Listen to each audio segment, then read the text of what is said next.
जी हाँ नाज़रीन, drama serial नकाब की नेक्स्ट आने वाली एपिसोड में आप देखेंगे कि आखिरकार जब तैमूर का चेहरा सबके सामने बेनकाब हो जाता है तो वो अपनी माँ से अपनी मोहब्बत का इजहार भी कर देता है और कहता है कि मैं आप लोगों की लगाई हुई अपने ऊपर जिम्मेदारी को हरगिज़ पूरा नहीं करूँगा और अब मैं ज़ारा को छोड़कर ईमान से शादी करूँगा क्योंकि वो मेरी मोहब्बत है। जिस पर कहती है उसकी माँ, तुम्हारा दिमाग तो नहीं ख़राब हो गया? वो तुम्हारी वजह से पहले एक बच्चे को खो चुकी है और अब फिर से तुम्हारे बच्चे की माँ बनने वाली है और तुम होगे उसे छोड़ने की बातें कर रहे हो। जिस पर तैमूर कहता है, हाँ तो ठीक है ना, आप संभालिएगा ना उस बच्चे को, लेकिन मुझे अपनी ज़िंदगी में ज़ारा को हरगिज़ नहीं रखना है क्योंकि मैं ईमान से मोहब्बत करता हूँ। ये बातें कड़ी ज़ारा सुन रही होती है जिसका उसके ऊपर अच्छा असर नहीं पड़ता है। उधर आप देखेंगे कि जब आहत तक ये बात पहुँचती है तो आहत भी बहुत शर्मिंदा हो जाता है और वो भी आकर लैला और अपनी माँ से सख्त नाराज़ होता है और कहता है कि ये सब कुछ आप लोगों का किया धरा है।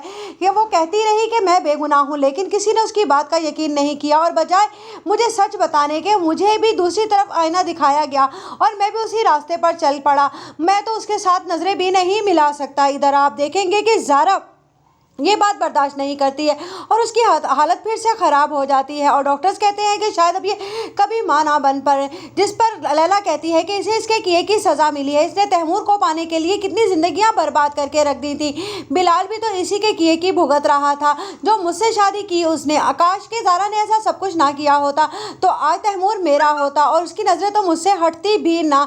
जिस पर कहती है लैला की माँ, तुम्हारा दिमाग तो नहीं ख़राब हो गया लैला?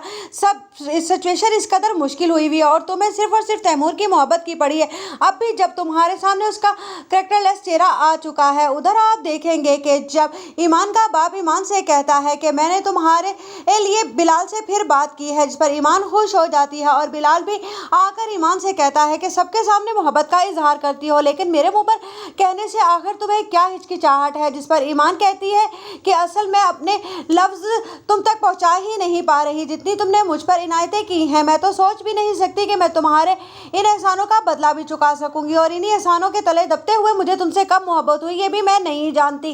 जिस पर बिलाल कहता है कि अब हमें शादी कर लेनी चाहिए। जिस पर ईमान कहती है कि अब्बा भी अब राजी हैं और अब हम शॉपिंग करेंगे जैसी तुम चाहते हो वैसी ही। तुमने कहा था ना कि वेडिंग ड्रेस पसंद करना है तो फिर हम आज ही जाएंगे। उधर तैमूर दिल मिला रहा होता है जब उसे पता चलता है कि बिलाल और ईमान फिर से एक होने वाले हैं। वो कहता है ऐसा तो मैं हरगिज़ नहीं होने दूंगा और मैं ईमान को किडनैप करवा कर उससे शादी ज़रूर करूंगा। उधर उसका बाप कहता है कि तुमने अच्छा नहीं किया, तुम्हें क्या ज़रूरत थी इस तरह से ईमान के बाप के ऊपर हाथ उठाने की, और तुमने मुझसे झूठ बोला कि तुम उस दिन टंडो आदम हाँ गए ही नहीं थे, लेकिन मुझे सब पता